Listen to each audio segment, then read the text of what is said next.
I remember DJing in high school, and it's greatest story, man. Um, we were DJing our own high school homecoming. You know, we didn't want to go to the homecoming with some hyena. We wanted to fucking spin it. Like we wanted to DJ it. This guy, his name was Showtime Mike. That was the name of the crew, Showtime. This guy Mike, he was bad fucking DJ. I mean, I could probably out scratch him and out double him, but as far as mixes and ideas of mixes that went together in song formatting to put stuff together, he was one of my, like, you know what, man, I gotta really start thinking, because this guy, he was just bad. And even the heavy spinners at that time, the guys that were, I would say spinners, like DJs that were at that time, were so good at what they did, but most of the shit was doubles. Like, okay, and Mike wasn't really like a scratcher, but he was just bad. And he got us that gig at the high school dance, you know, like the homecoming, you know, like, and to be just some youngsters, 16, 15, 17, whatever. I was younger. I graduated when I was 17, so I was probably 15 when we DJ'd those dances. And I'll never forget it, bro. He says, "Hey man, I got this guy, he's coming in, bro.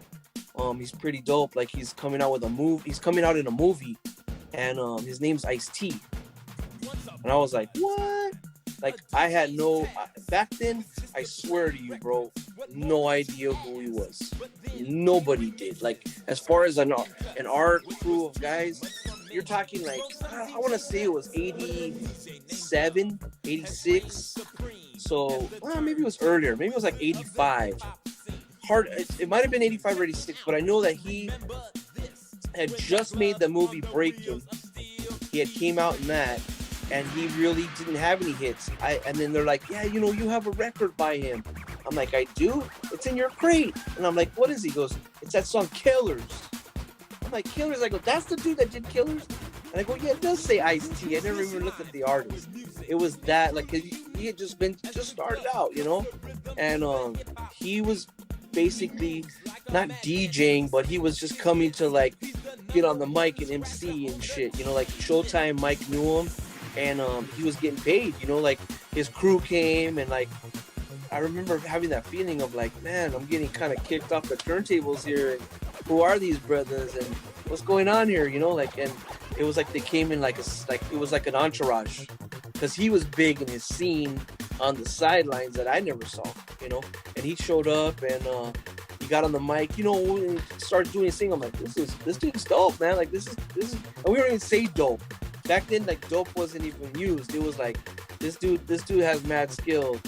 You could just tell. And then I remember seeing the movie after, like, hey, that guy was in our high school gym, man. That's Ice-T dude.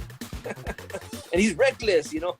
Ladies and gentlemen, the party has just begun. The main thing that happened when I was in high school that was always memorable, DJ-wise, was we would DJ all these backyard parties.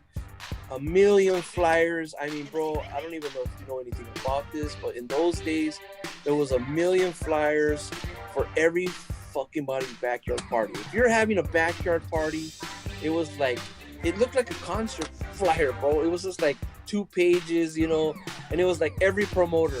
Everyone was a promoter. Everyone was you know, it was, you talk about hipsters now. Oh, back then, man, it was hipster city, man. You had a promotional company crew for everybody's DJ.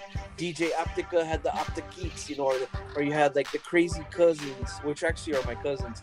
The Crazy Cousins, like, they were on a lot of the flyers. My cousin Gloria and Connie, they were in that crew. And I remember going to those backyard parties and having all these different DJs show up. It's like, you got like 27 DJs to spend in like a 4-hour period. Like, what's gonna happen here? Like, your sets are like 2 minutes or 1 song, 2 songs, get off. It was that bad, man, you know, but it was popping, you know. And the backyard parties, we called them house parties, you know. And then obviously that movie came out, I don't know when it came out, like in the 90s or whatever, or late 80s, with Kid and Play. But the nice thing of knowing that house party, well, we started having all these house parties, and what started happening was the cops were coming and breaking those house parties up. Like literally, you were not. I mean, a house party just get cracking, 20, 30 minutes, bam, cops are here. Get out, get out, get out. Who's the DJ? Oh, the DJ. All right, they would literally get your stuff, bro. No lie, and they would take it. They'd come one time. If the party started up again, which it always did, if they left, like, they're gone, they're gone. They'll come back in a couple hours. You start playing, they would come back like in a couple hours. The party would be cracking. They'd come, and they would come with what I call the hearse. It was like a van, and they would come and get all your shit: speakers, amps, wires, turntables, everything was gone. They would take it all, and then your mommy and your daddy would have to go down to the police station and pick your shit up. It was that funny. Yeah, it was bad, bro. So I remember that, and then there was no backyard parties. So I turned, 17, 18, all that kind of like started to die. And I remember going to clubs. Ooh. Clubs, I would DJ. At that point, I was turning, almost 17, 18. The whole disco and club scene was kind of almost dying out. People were getting into Metallica. They were all about, Boyz II Men, hip hop, crossover stuff like Keith Sweat was big. We're talking like 88, 89, kind of all that was coming into play. And all the dancing kind of was starting to die out. I used to spend at Florentine's in Hollywood, Mr. J's. I was getting snuck into a lot of these places too, because some of these joints were 18 and over, and I was like 17, or I would be spinning there and they're like, "Hey, you're a DJ?" Like, yeah, they wouldn't even ask you for ID. You just go in the back. You're on the flyer. You're spinning, And I was getting really good at not only mixing and DJing, but I was getting a little name in the circuit. Was DJing weekly in these backyard parties, and I was battling dudes. Dudes would come through and it was like Richard Vision. I don't know if you heard of his name. Became Richard Humpty Vision. He would come through with his set, and he would play. He'll be listening to this interview. He'd play Gano, I'm Ready. That was like his opening start song. And then he kept that same set, and he would hear my set and be like, "Man," he goes that funk shit, that's you. Be like, "Yeah, man." And it was almost like we would battle without battling. Like he knew like I was doing my shit and he would do his shit, and like he had his what I call his conductor set that he played, always those same, and everybody loved it because it was like that was his go-to, and it was like his signature set is what I called it. But I would always come on the box, man. I would be like, I wouldn't even make a set. I would just come with a box of records and just throw down whatever I wanted. And I was learning a lot because I was listening to Tony, and I was hanging out with this guy named Nightline. Actually, that's how I played a couple times at K-Day, was because Nightline would sneak me in there, and I got to meet Tony a couple times, real briefly, because he was always, he was Tony, and I got to watch those guys throw down over there, and it was just like unbelievable. Nightline, I used to do a set with him in Glendale on the weekly. Like we would be going down this place called it was like Players Club, but it was like what was the name of it? It's called the Network. It was in Glendale. It was underground. So you go in the club and you go under the ground and you go, then everybody would be sitting on the sides just waiting for him and me to show up, and he would get on the turntables, and man, it was just the most incredible feeling I had.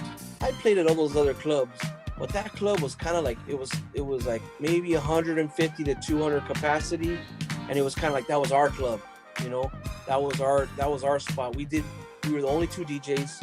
Ray pretty much ran it, like that was his spot. Nobody else came in, no guest DJs. He never had no guests. It was just me and him. He would be like, "Hey, bring your crate." I'll bring a little baby crate, and he would let me play like a good hour and a half. And I remember the feeling of that spot, man, because it'd be like just comfortable packed. The lighting there was good. The bar was all the way in the back, so if you weren't 21, you couldn't drink. They wristbanded everybody, and I'm sure everybody had alcohol if you wanted it. It wasn't like nowadays.